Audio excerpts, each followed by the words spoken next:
Air India company पर 52,000 करोड़ के ऊपर का भारी कर्ज होने के बाद अगर कंपनी को सही समय पर सही खरीदार ना मिले तो कंपनी को बंद कर देने की नौबत हो सकती है। अगर ऐसा होता है तो देश का सम्मान, लोगों का विश्वास और हजारों कर्मचारियों के नौकरी पर खतरा पैदा होगा। लेकिन ये सब देखकर हमारे महान शख्स रतन टाटा कहां मौन रहने वाले थे। उन्होंने सबसे ज्यादा बोली लगाकर एयर इंडिया कंपनी का मालिकाना हक प्राप्त करके देश के लोगों का सम्मान बनाए रखा। इस कहानी की शुरुआत होती है सन 1919 में, जब जे.आर.डी. टाटा ने अपने शौक के चलते पहली बार 15 साल की उम्र में हवाई जहाज उड़ाया था। फिर कुछ साल बाद उन्होंने हवाई जहाज उड़ाने का लाइसेंस भी प्राप्त कर लिया, जो कि ये मिलने वाला लाइसेंस देश का प्रथम पायलट लाइसेंस था। फिर सन 1932 में जे.आर.डी. टाटा ने अंग्रेज सरकार की आर्थिक मदद के बिना ही अपनी खुद की और भारत देश की पहली एयरलाइंस कंपनी 2 लाख की लागत में शुरू की। तब इस एयरलाइंस का नाम एयर इंडिया नहीं बल्कि टाटा एयर मेल था। इस एयरलाइंस कंपनी की पहली उड़ान 15 अक्टूबर 1932 को हुई, जिसमें 2 छोटे सिंगल इंजन वाले हवाई जहाज थे जो पहली बार अहमदाबाद से होते हुए कराची और मुंबई गए थे, जिसे खुद जे.आर.डी. टाटा ने चलाया था। ये हवाई जहाज द डे हेविलैंड पुशमोट नामक एक ब्रिटिश द्वारा बनाया गया था, जो 3 सीटों वाला और 124 मील प्रति घंटे की स्पीड में उड़ने में सक्षम था। इस कंपनी में 2 विमान, 2 पायलट, 3 मैकेनिक, 4 कुली और 2 चौकीदार थे। 2 पायलट में से एक खुद जे.आर.डी. टाटा और दूसरे पायलट उनके खुद के मित्र नेविल विल्सन थे। इस कंपनी का संचालन बंबई में स्थित जूहू के पास वाले मैदान से होता था, लेकिन जब भी इस मैदान में बारिश के समय पानी भर जाता था तब इसका संचालन पूना से होता था। सन 1933 में इस एयरलाइंस कंपनी ने एक साल में 1,60,000 माइल्स यानी कि 2,60,000 किलोमीटर की उड़ान, 155 पैसेंजर और 10 टन चिट्ठियों के साथ पहले ही साल 60,000 रुपयों का मुनाफा कमाया था। ज्यादातर इस एयरलाइंस कंपनी को अंग्रेज सरकार की ओर से मिलने वाली चिट्ठियों का काम मिला करता था और एक चिट्ठी पर अंग्रेज सरकार की ओर से 4 आने मिलते थे। ये चिट्ठियां पहले लंदन से कराची इंपीरियल एयरबेस हवाई जहाज द्वारा लाई जाती थी। फिर कराची से मुंबई टाटा एयर मेल द्वारा लाया जाता था। तब इंपीरियल एयरबेस ब्रिटेन का राजसी विमान वाहक हुआ करता था। इसके बाद सन 1938 में इस कंपनी ने अपनी डोमेस्टिक 6 सीटर वाली फ्लाइट शुरू की। फिर इस कंपनी का नाम टाटा एयर मेल से बदलकर टाटा एयरलाइंस रख दिया, जिसकी उड़ान अब बंबई से त्रिवेंद्रम, फिर दिल्ली, अहमदाबाद, गोवा, कोलोमो तक की उड़ानें भरने लगी। दूसरे विश्व युद्ध के दौरान पूरे विश्व में खलबली मची थी। उन दौरान इस कंपनी की एयरलाइंस ने रॉयल एयर फोर्स सेना की आवाजाही के लिए, विविध सामग्री के लिए और लोगों के बचाव के लिए मदद की थी। दूसरे विश्व युद्ध के बाद भारत देश का भी तब व्यापार वाणिज्य सेवा का बुरा हाल हो गया था, जिनके परिणाम स्वरूप 29 जुलाई 1946 के दिन टाटा एयरलाइंस कंपनी को भारत सरकार द्वारा पब्लिक लिमिटेड कंपनी घोषित कर दी गई और उसका नाम टाटा एयरलाइंस से बदलकर एयर इंडिया लिमिटेड रखा गया।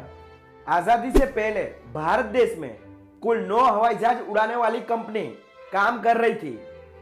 उनमें से एक कंपनी ओरिएंट एयरवेज, जो भारत और पाकिस्तान देश के बंटवारे से पाकिस्तान में चले गई। फिर सन 1947 में भारत देश की आजादी के बाद देश को एक अंतरराष्ट्रीय एयरलाइंस की जरूरत महसूस हुई और इस एयरलाइंस कंपनी को एयर इंडिया इंटरनेशनल लिमिटेड का नाम दिया गया। फिर भारत सरकार ने पहली बार एयर इंडिया में स्थित मालाबार प्रिंसेस को मैदान में उतारा, जिसकी पहली उड़ान 8 जून 1948 को बंबई से लंदन के लिए उड़ान भरी थी। सन 1953 में भारत देश ने एयर कॉरपोरेशन एक्ट 1953 प्रसारित करके टाटा ग्रुप से इस कंपनी में बहुलांश हिस्सेदारी खरीद ली। एयर इंडिया को अब पूरी तरह से नेशनलाइज कर दिया गया, यानी कि एक सार्वजनिक सरकारी क्षेत्र की कंपनी, और जे.आर.डी. टाटा को एयर इंडिया कंपनी का चेयरमैन पद पर नियुक्त कर दिया गया। इस तरह से सन 1953 में एयर इंडिया को पूरी तरह से एक सरकारी कंपनी बना दी गई। फिर इंडियन एयरलाइंस का राष्ट्रीयकरण किया गया और दो नए निगम बनाए गए। पहला घरेलू सेवाओं के लिए एयर इंडिया और दूसरा अंतर्राष्ट्रीय सेवाओं के लिए इंडियन एयरलाइंस। सन 1973 में मोरारजी देसाई ने एयर इंडिया में शराब परोसे जाने के कारण जे.आर.डी. टाटा को चेयरमैन के पद से हटा दिया गया। ठीक उसके बाद से ही एयर इंडिया के बुरे दिन शुरू हो चुके थे। सन 1994 में एयर कॉरपोरेशन एक्ट 1953 को हटाकर एयर कॉरपोरेशन एक्ट 1994 लागू कर दिया गया। फिर से सरकार ने सरकारी क्षेत्र की कंपनी को बदलकर एयर इंडिया को प्राइवेट कंपनी बना दी।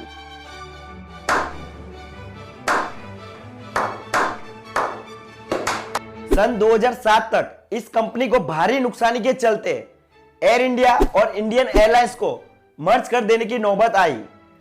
कंपनी को मर्ज कर देने के बाद इसका नाम बदलकर national aviation company of India limited NACIL रखा गया। दोनों कंपनी को मर्ज करने के बाद इनके दिन और भी बुरे हो गए, जिनकी नुकसानी 770 करोड़ से बढ़कर 7,200 करोड़ तक पहुंच गई। सन 2009 में एयर इंडिया का घाटा पूरा करने के लिए इस कंपनी ने अपने 3 एयरबेस और एक बोइंग को बेच दिया। इसके बाद मार्च 2011 में कंपनी का कर्ज बढ़कर 42,600 करोड़ रुपए का और परिचालन घाटा 22,000 करोड़ रुपए का हो चुका था। फिर भी सरकार ने आर्थिक मदद दे देकर इस डूबती हुई कंपनी को संभाला था। वर्ष 2018-19 में इस कंपनी को जबरदस्त घाटा होने के बाद भारी नुकसानी का सामना करना पड़ा, जिनके परिणाम केंद्र सरकार ने इस कंपनी में अपनी 100% की हिस्सेदारी को बेचने के लिए तैयार हुए। और उसके कुछ दिनों बाद ही एक अखबार में दिए गए इंटरव्यू में वित्त मंत्री अरुण जेटली ने कहा कि अगर उनको मौका मिले तो घाटे में चल रही एयर इंडिया कंपनी को बेच देंगे। ये खबर सुनने के बाद पूरा बाजार गर्म हो गया। मीडिया में छपी खबरों के अनुसार 52,000 करोड़ रुपए के घाटे में चल रही एयर इंडिया को खरीदने के लिए लोग जुड़ने लगे। लेकिन सबसे बड़ा यह सवाल था कि इतने बड़े घाटे में चल रही कंपनी को खरीदेगा कौन।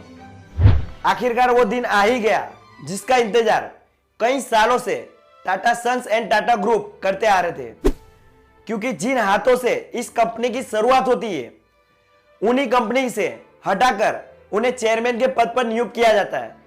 फिर कुछ सालों बाद चेयरमैन के पद से भी हटाकर पूरी कंपनी सरकार अपने में शामिल कर लेती है। आज उसी के सन ने सबसे ज्यादा बोली लगाकर इस कंपनी को फिर से अपने में शामिल कर ली। इससे बड़ी बात क्या हो सकती है।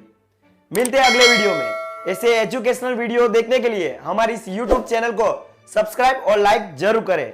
धन्यवाद।